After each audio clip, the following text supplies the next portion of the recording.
Hello दोस्तों, यदि किसी व्यक्ति की रूटीन यूरिन टेस्टिंग अगर करनी है तो क्या क्या चीज़ों पर ध्यान देने की आवश्यकता है और ये कौन कौन सी बीमारी की तरफ पॉइंट आउट करता है, आज इस एस्पेक्ट को डिस्कस करेंगे।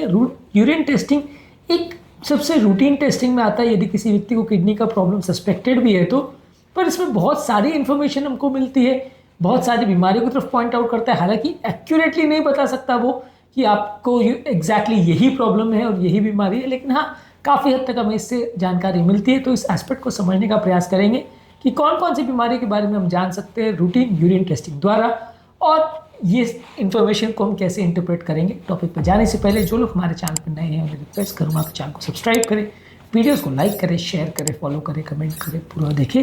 टॉपिक इंपॉर्टेंट है, इसे एंड तक देखिएगा। चलिए शुरू करते हैं।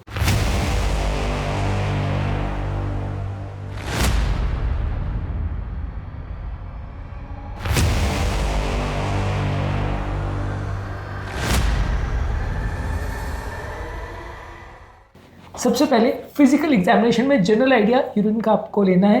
कलर कैसा है? नॉर्मल यूरिन का कलर पेल येलो या थोड़ा सा लाइटिश एम्बर कलर होता है। अगर वो डार्क येलो है तो सजेस्ट करेगा डिहाइड्रेशन, रेड या ब्राउन कलर है तो सजेस्ट करेगा ब्लड हो सकता है, लिवर डिजीज हो सकता है, यूरिन में हीमोग्लोबिनूरिया हो रहा है ऐसा हो सकता है। क्लैरिटी नॉर्मली इसका क्लियर रहता है। अगर क्लाउडी है तो इन्फेक्शन सजेस्ट करेगा, क्रिस्टल्स या पस या प्रोटीन हो सकता है। ये सारी चीज़ों में यूरिन का कलर क्लाउडी होगा। नॉर्मली यूरिन माइल्ड या ओडरलेस होता है। अगर स्ट्रांग या फाउल स्मेल आ रहा है तो इन्फेक्शन की तरफ पॉइंट करेगा। अगर स्वीट या फ्रूटी स्मेल आ रहा है तो डायबिटीज़ या कीटोन बॉडीज की तरफ पॉइंट करेगा। नॉर्मली यूरिन का स्पेसिफिक ग्रेविटी 1.005 से लेकर 1.030 हो सकता है। यदि स्पेसिफिक ग्रेविटी 1.030 से ज़्यादा है तो डिहाइड्रेशन या प्रोटीनूरिया सजेस्ट करेगा। यदि स्पेसिफिक ग्रेविटी लो है तो सजेस्ट करेगा ओवर हाइड्रेशन या किडनी की कोई बीमारी जिसमें ज़्यादा यूरिन बन रहा है, ऐसा सजेस्ट करेगा। अब बात करेंगे केमिकल एग्जामिनेशन में। केमिकल एग्जामिनेशन में अलग अलग तरह के रिएजेंट्स या डिपस्टिक्स द्वारा आप चेक कर सकते हैं। नॉर्मली यूरिन का पीएच यानी कितना एसिड या बेस कंटेंट है वो 4.5 से 8 के बीच में होता है।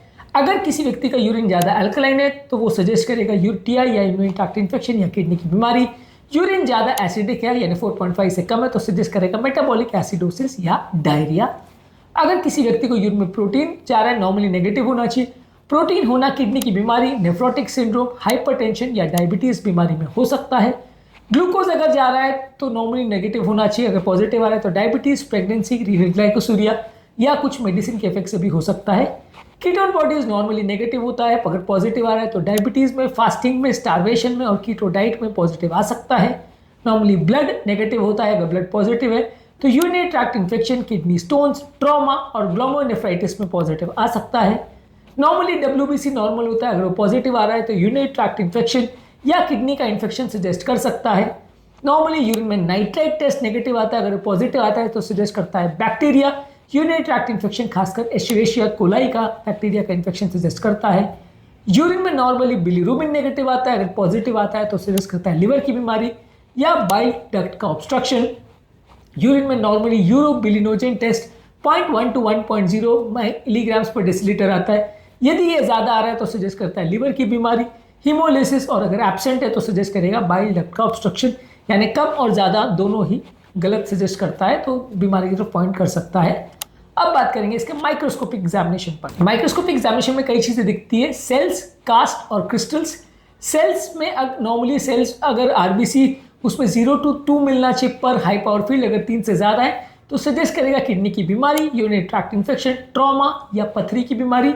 अगर वाइट ब्लड सेल्स 5 से ज़्यादा है, नॉर्मली 5 से कम होते, 5 से ज़्यादा है तो इन्फेक्शन, इन्फ्लेमेशन या यूरिनरी ट्रैक्ट इन्फेक्शन सजेस्ट करेगा।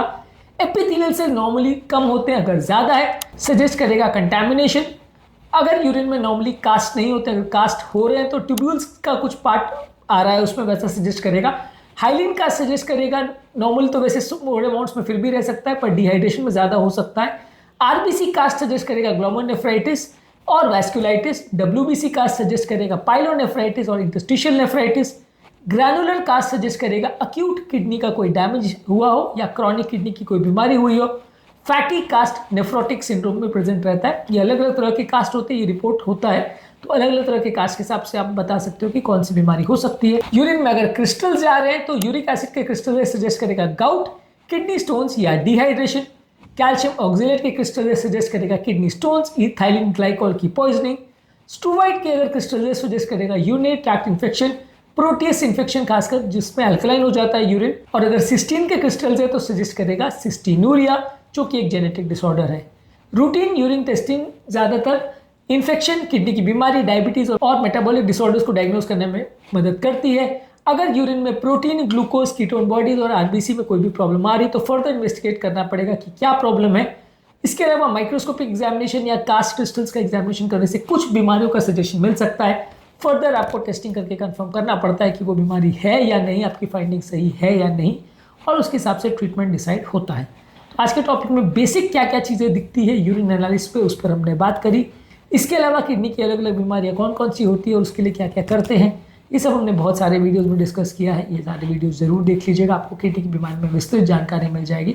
टॉपिक एंड करने से पहले जो लोग हमारे चैनल पर नए हैं उन्हें रिक्वेस्ट करूँगा कि चैनल को सब्सक्राइब करें, वीडियोज़ को लाइक करें, शेयर करें, फॉलो करें, कमेंट करें पूरा।